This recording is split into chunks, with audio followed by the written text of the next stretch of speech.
The topics that have come to my mind in terms of what I should be addressing have also evolved. And let me be the first to say that some of the things that I'm talking to you about, I myself am struggling with.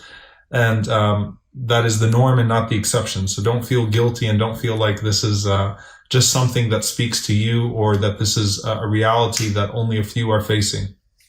When there is deep uncertainty and deep tension, then that has the ability to really cause us to always be on the edge. And that's the case when it comes to faith, right? And if you think about the way Allah describes how we're on the edge when it comes to faith, Allah subhanahu wa ta'ala says, وَمِنَ النَّاسِ مَنْ يَعْبُدُ اللَّهَ عَلَى حَرْفٍ. There are some people that worship Allah on an edge, literally standing on the edge of a cliff, okay?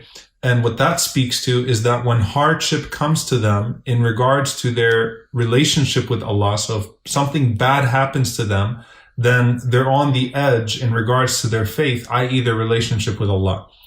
Naturally, when it comes to our relationships with everybody around us, even if we're not physically in the same space, but especially when we're physically in the same space, we're even more on an edge when we're facing a hardship and when we constantly feel like our core is disrupted.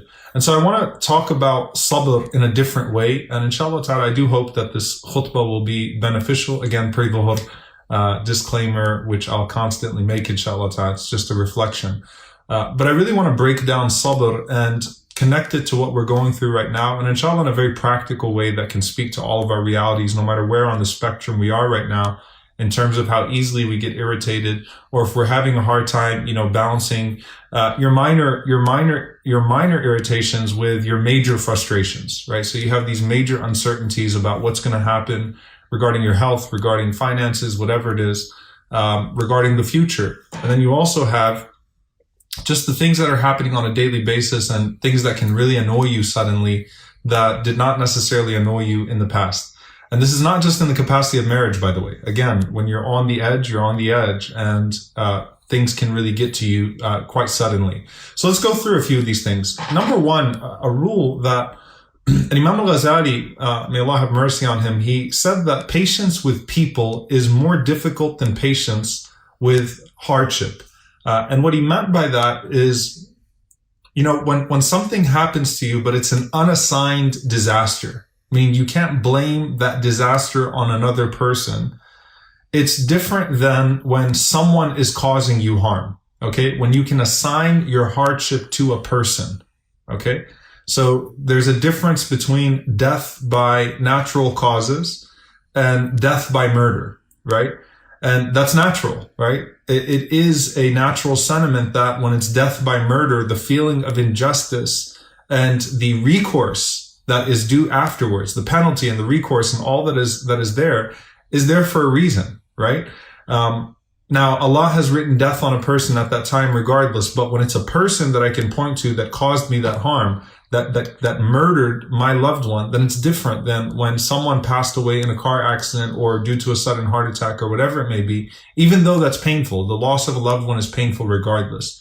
And so these two categories of patients are pretty self-explanatory in terms of the degree that they occupy, right? So patients with hardship that's unassigned disaster, and patients with hardship that's assigned directly to a person, which can cause added layers of trauma, added layers of damage to a person. But there's a third category that I think applies to us right now, okay? And obviously that doesn't mean that the other two don't apply to each of us in different capacities. But there's a third category that I think applies to most of us right now, which is patience with people in the midst of an unassigned disaster. Okay? Patience with people in the midst of an unassigned disaster.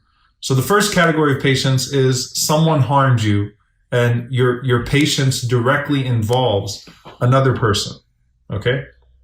The second category of patience is disaster strikes and I have to be patient with that disaster, and that's going to affect my relationship with Allah subhanahu wa ta'ala. The third category is patience with people in the midst of that unassigned disaster. And so I'm going through something right now.